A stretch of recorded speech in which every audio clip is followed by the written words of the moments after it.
Hello दोस्तों, welcome back to my YouTube channel Priya technical में स्वागत है आप लोग का। आज मैं डे का वीडियो बना रही हूँ, ब्लॉग बना रही हूँ डे का। जो सारी चीज़ें दिख रही थी बिल्कुल कोहरा में, जो बिल्कुल ढका ढका सा दिख रहा था, अच्छा सा क्लियर सा नहीं दिख रहा था, वो सारा चीज़ मैं आप लोग को ऐसे करके दिखा रही हूँ। सुबह का है, मॉर्निंग का है। मैं हमेशा 7:30 बजे के बाद 8 बजे के करीब मैं छत पे आती हूँ अपना सारा काम करके।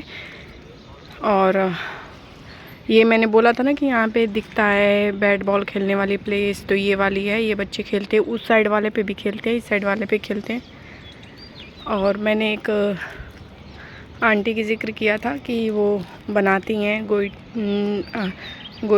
जो गोबर होता है उसका, ये ऐसे करके बनाती हैं। वो सारे कुछ बना रही हैं, वो दिख रहा है आप लोगों को। और मॉर्निंग का ये सन आप लोग देख सकते हैं, है ना। यहाँ से सही नहीं दिख रहा है, 1 मिनट मैं दिखाती हूँ। यहाँ से देखिए कितना अच्छा दिख रहा है ना, सही से दिख रहा होगा, मुझे नहीं दिख रहा। और जिस बिल्डिंग की बात करती हूँ, सामने वाली बिल्डिंग है, ये नीम का पेड़ है। और देखिए कितने ऊंचे ऊंचे बिल्डिंग ऐसे दिन में दिख रहे हैं ना, बहुत है। उधर देखिए, उधर भी है, बहुत है। और पानी के बारिश की वजह से पूरा रोड में पानी पानी हो गया है, पूरा सब बेकार हो गया। आप देख सकते हैं इस रोड को, ये ऐसे ही बस टेम्परेरी बना हुआ है, जो कि मिट्टी वाला रोड है, ऐसा कुछ नहीं है। वो जो बोलते हैं कि ईंट उट लगा करके बढ़िया से बनाया जाता है, वैसा टाइप का नहीं है, बस नॉर्मल सा है। इसी पे बच्चे देख रहे हैं कैसे जाएंगे, बड़ी प्रॉब्लम होती है। इसी से मुझे भी जाना है आगे, मैं इसी रोड से जाती हूँ। एक और रोड है मेरे लिए जाने के लिए, बट मैं उस साइड से नहीं जाती हूँ क्योंकि थोड़ा सा वो ना डिस्टेंस लॉन्ग पड़ जाता है, तो मेरे लिए सूटेबल होता है ये वाला है रोड। ये मेरी कॉलोनी है, मैंने दिखाया था, पहले ही बताया था, ये कॉलोनी है। और इस रोड से मैं जा सकती हूँ, बट ये बहुत ज़्यादा लॉन्ग पड़ जाता है रोड, तो इसलिए मेरे लिए सूटेबल पड़ता है। बिल्कुल 5 मिनट का ये रास्ता होता है, यहाँ से निकलते हैं डायरेक्ट ऑटो मिल जाता है, और वहाँ से डिस्टेंस थोड़ा ज़्यादा पड़ जाता है। सो आई प्रीफर दिस रोड, मैं यही वाला वो करती हूँ, ठीक है। और देखिए अभी भी थोड़ा सा ना मौसम ऐसे हुआ है ना, जैसे मतलब शीत सी पड़ी हुई है, क्योंकि पता है यहाँ पे ना बारिश रुक ही नहीं रहा है। मतलब बारिश यहाँ पे कंटिन्यू हो रहा है। अभी कुछ हावर्स के लिए रुकता है, फिर उसके बाद फिर से स्टार्ट हो जाता है। मतलब बहुत ही प्रॉब्लम होने लग रहा है, जैसे मतलब ऑफिस निकल रहे हैं हम लोग और बारिश स्टार्ट हो जा रही है। तो ऑब्वियसली अब निकल गए हैं तो मुझे तो जाना ही पड़ेगा ना, मैं उसमें नहीं कर सकती कि जाने तो नहीं जाते। और कितना दिन भी कोई नहीं जाएगा। मेरी वैसे ही फीवर थी, तो मैं 2 दिन तो मैं ऑफ पे थी ही, और ज़्यादा छुट्टी लेना अच्छा नहीं है। और फिर इंसान बाहर रहता है तो फिर सब कुछ रहता है, मैनेज करना रहता है, तो आप ज़्यादा छुट्टी भी लोगे तो थोड़ा सा मैनेज में करने में ना प्रॉब्लम आ जाएगी। आई मीन जैसे आप डिसाइडेड की हो कि आपकी इतनी सैलरी आ रही है, तो उसमें ये चीज़ आपको करनी है, वो चीज़ करनी है, तो अगर आप छुट्टी कर दोगे ज़्यादा, तो फिर वो सारी चीज़ें भी दिक्कत आ जाती है ना। यहाँ से शीशा ऊपर सा लग रहा है, मेरे को तो लग रहा है। अब भी मैं ना थोड़ा सा अपने सेहत को मतलब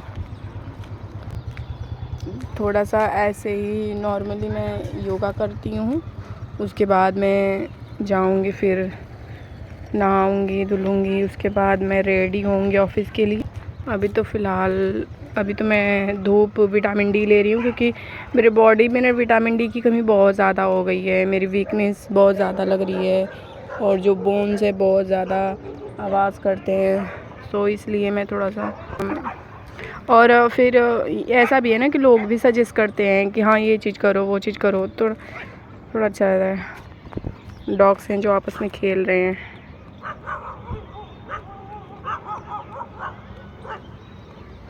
और पता है एक और चीज़ है जो मैं आज शेयर करना चाहती हूँ, ठीक है।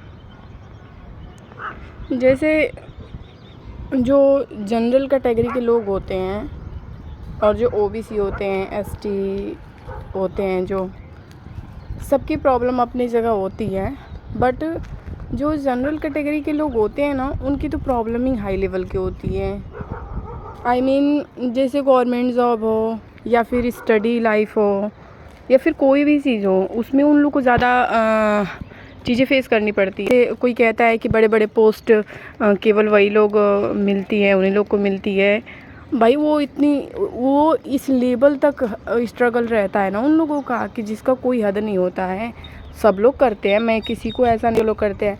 जैसे मान लीजिए अभी फ़िलहाल में बीटेक का स्कॉलरशिप आ रही है और स्कॉलरशिप आ रही है तो सबकी स्कॉलरशिप आ गई है, पर जो जनरल के हैं, जैसे जो मेरी फ्रेंड भी एक आध हैं, उन लोगों की, मैं जनरल की हूँ, मेरी स्कॉलरशिप आई नहीं। आई है नहीं आई ये नहीं पता, आएगी भी या नहीं ये भी नहीं पता। ये भी मैं बता रही हूँ, आई नहीं है, आई की बात तो छोड़ो, आएगी या नहीं आएगी ये भी नहीं पता है।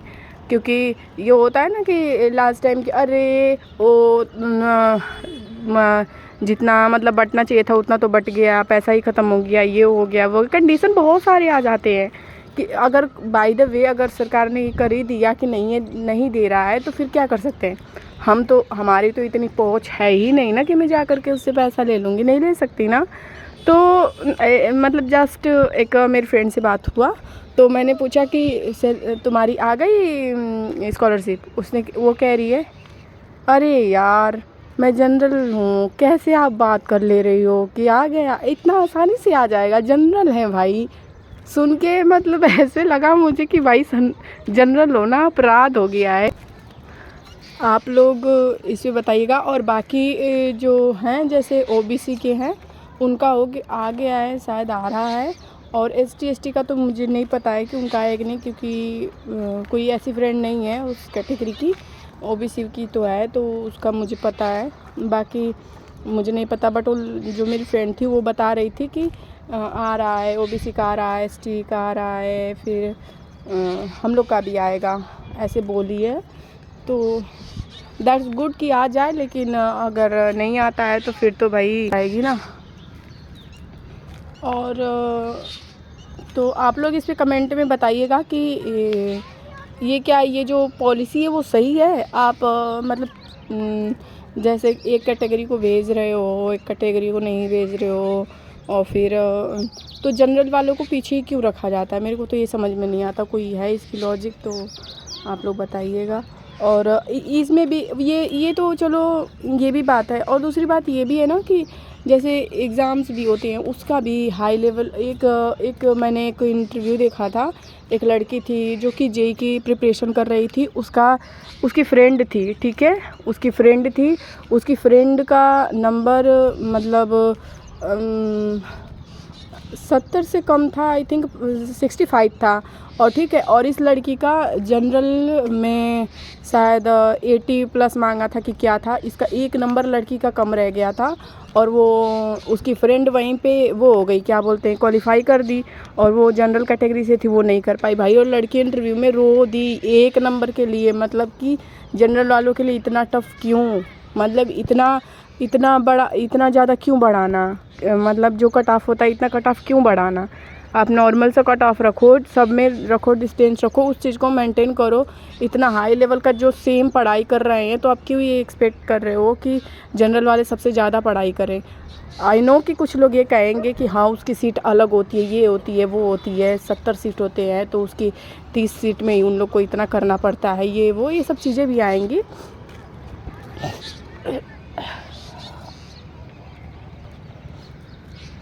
सॉरी। अब तो इस पे आप लोग थोड़ा कमेंट करिएगा, बताइएगा कि क्या सच में जनरल वाले फेस करते हैं ये सब चीज़ें या फिर नहीं करते हैं। बट आज के डेट में अभी के लिए मतलब कंपटीशन इतना टफ़ है कि जो जनरल है, ओबीसी है, एसटी है, कुछ भी है, तो मतलब सबके लिए बहुत ही ज़्यादा एफ़र्ट करना पड़ रहा है लोगों को, बहुत ही ज़्यादा। लेकिन एक बात है ना कि थोड़ा सा जैसे आप समझो कि मैं किसी अपने फ्रेंड से तेज़ हूँ, ठीक है, और मेरी फ्रेंड थोड़ी सी डाउन है पढ़ने में, और सेम एग्ज़ाम हम लोग देते हैं और उसमें उसका निकल जाता है, मेरा नहीं निकलता है ना, तो तकलीफ़ होती है। मैं सिर्फ ये बात कह रही हूँ कि जो इंसान उस लायक होता है उसे वो चीज़ मिलता क्यों नहीं। जैसे अगर उस लड़की में वो काबिलियत थी तो 1 नंबर के लिए वो रह गई, तो समझिए उसको कितना हर्ट हुआ होगा, कितना उसने। और जेईई के जो प्रिपरेशन कर रहे होंगे तो उनको तो पता ही होगा कि कितना अपना मतलब दिन रात इंसान एक करता है, ठीक है, मतलब पूरा सब कुछ छोड़ देता है और सिर्फ पढ़ाई करता है। मतलब अपने घर द्वार अपनों को तक छोड़ना पड़ता है, ठीक है, सब कुछ जानती हूँ मैं ये सब। किसी से बात करना, कुछ भी करना, सब कुछ छोड़ना पड़ता है। सब बच्चे ऐसे ही जा रहे हैं रोड क्रॉस करके। आई थिंक बच्चों का एग्ज़ाम चल रहा है, क्योंकि वो दफ्ती लिए हैं हाथ में बच्चे।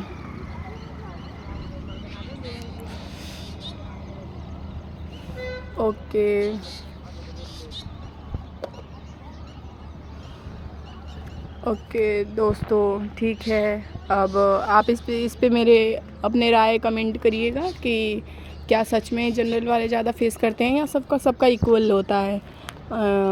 ओके, बाकी जो भी वीडियो में अच्छा लगे तो आप लोग कमेंट में बताएं, और वीडियो कैसा लगे वो भी बताएं, और मैं अब क्या वीडियो बनाऊं वो भी सजेस्ट करें कि किस टाइप की वीडियो बनाऊं, मैं किस टाइप की बनानी चाहिए, मुझे कहाँ जाना चाहिए। अगर कुछ भी चीज़ होगा तो फिर मैं सैटरडे को या फिर संडे को वीडियो बनाऊंगी, क्योंकि मैं अदरवाइज़ डे कोई काम नहीं कर सकती, क्योंकि मैं ऑफ़िस जाती हूँ, तो मैं ऑफ़िस से आती हूँ तो मुझे टाइम नहीं मिल पाता कहीं जाने का। प्लस मैं यहाँ उतना कुछ जानती भी नहीं हूँ और मैं अकेले कहीं जाती भी नहीं हूँ, तो इसलिए संडे को ही मैं कर पाऊँगी, क्योंकि मैं ज़्यादा नाइट में इधर उधर नहीं वो करती हूँ कि मैं आना जाना करूँ, रैपिडो करूँ, ये करूँ वो करूँ। नहीं भाई, मेरे को बिल्कुल पसंद नहीं है। तो मैं जो भी होगा मैं सैटरडे को या संडे को मैं ज़रूर बनाऊँगी। और ओके बाय। अपना राय कमेंट में ज़रूर करिएगा और मेरे चैनल को सब्सक्राइब ज़रूर करिएगा। Okay bye.